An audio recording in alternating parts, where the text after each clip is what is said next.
বন্ধুরা, আজ আমরা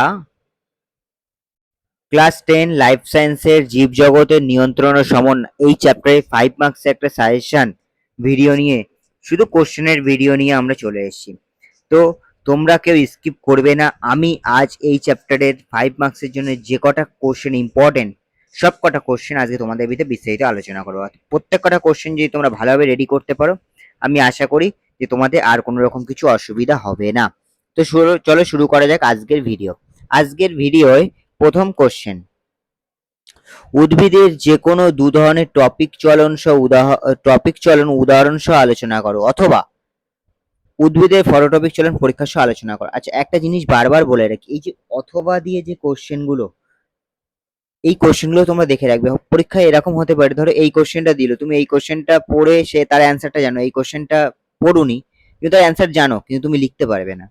তো অবশ্যই কোশ্চেনটাকেও কিন্তু তোমরা ভালোভাবে পড়বে। কোশ্চেন যারা ভালোভাবে পড়ে তাদের উত্তরও ভালোভাবে বুঝতে এবং লিখতে সুবিধা হয়। দ্বিতীয় কোশ্চেন, উদ্ভিদের বিভিন্ন প্রকার ন্যাস্টিক চলন সংক্ষেপে বর্ণনা করো। ট্র্যাকটিক, ট্রপিক ও ন্যাস্টিক চলনের মধ্যে তুলনা করো। উদ্ভিদ দেহে অক্সিজেনের ভূমিকা লেখো। উদ্ভিদ দেহে ফটোট্রপিক চলন ও জিওট্রপিক চলন নিয়ন্ত্রণে অক্সিজেনের ভূমিকা চিত্রসহ লেখো।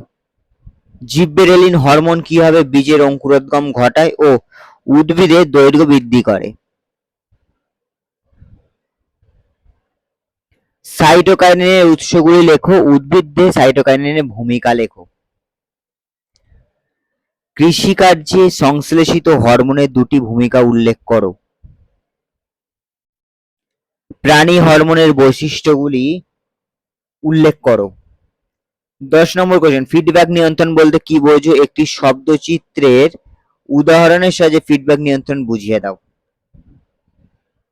পরের কোশ্চেন, মানবদেহে এফএসএইচ ও এলএইচ এর বিপরীতধর্মী কাজের তুলনা করো। থাইরক্সিনের উৎস কি? থাইরক্সিন হরমোনের কাজ উল্লেখ করো।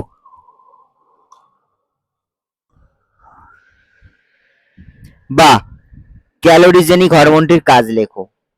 এই অথবা কোশ্চেনগুলো তোমরা ভালোভাবে দেখবে।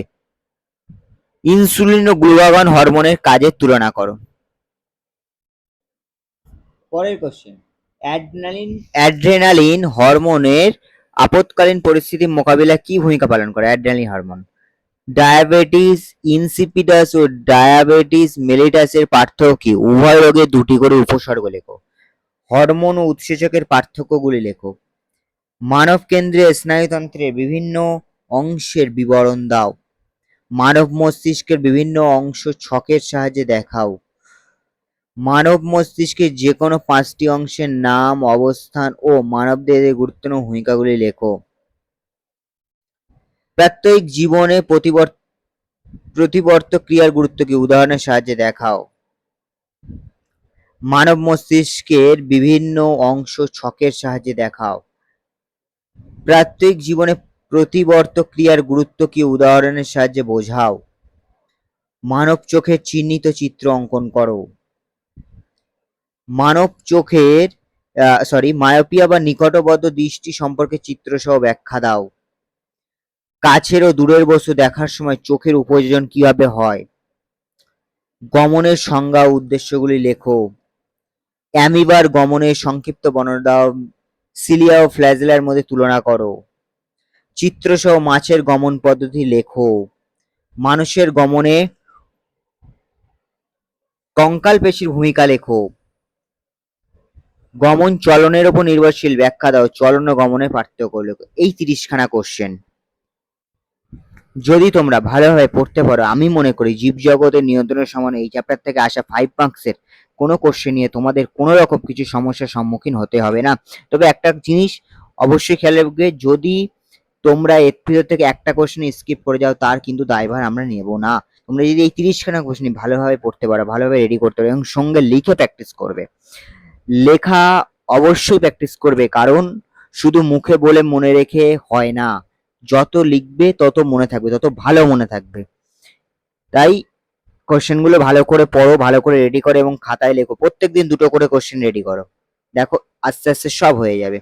তো বন্ধুরা, আজকের ভিডিওটা এই পর্যন্ত। যদি ভিডিওটা ভালো লেগে থাকে তাহলে অবশ্যই লাইক, কমেন্ট, সাবস্ক্রাইব করে দিয়ে আমাদের পজিটিভ থিঙ্কিং চ্যানেলের পাশে যুক্ত হয়ে থাকো। দেখা হচ্ছে পরের ভিডিও। পরের ভিডিওটি এরকমই কোন একটা চ্যাপ্টারে 5 মার্কস অথবা 2 মার্কস অথবা 3 মার্কস ইম্পর্টেন্ট কোশ্চেন নিয়ে চলে আসবো। আর যদি এগুলো তোমরা পিডিএফ আকারে পেতে চাও অবশ্যই কমেন্ট করো, আমি তোমাদেরকে কমেন্ট বক্সে পিডিএফ দিয়ে দেবো। ধন্যবাদ।